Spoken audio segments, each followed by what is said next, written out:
ఒక మంచి మనసుగల కుక్క కథ. ఒక చిన్న పల్లెటూరులో రోజురోజుకు పనిచేయలేని ఒక వృద్ధుడు ఉండేవాడు. అతనికి ఒక నమ్మకమైన స్నేహితుడు ఉండేవాడు. అతని స్నేహితుడు మరొకరు కాదు, అతని కుక్క. ఆ కుక్క రోజూ వృద్ధుడిని ఎక్కడికి వెళ్లినా తోడుగా ఉండేది. ఒకరోజు వృద్ధుడు అనారోగ్యం పాలయ్యాడు. అతను కూడా తన కుక్కను తీసుకుని ఆస్పత్రికి వెళ్లాడు. ఆస్పత్రి నియమాల ప్రకారం జంతువులను లోపలికి తీసుకెళ్లడానికి అనుమతి లేదు. కుక్క బయటే ఉండాలి.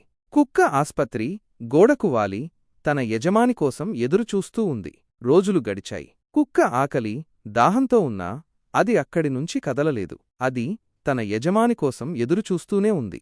చివరకు వృద్ధుడు కోలుకుని ఆస్పత్రి నుంచి బయటకు వచ్చాడు. అతను తన కుక్కను చూసి ఎంతో సంతోషించాడు. కుక్క వృద్ధుడిని చూసి ఉల్లాసంగా తోక ఆడించింది.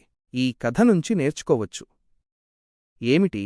స్నేహమనేది అమూల్యమైనది.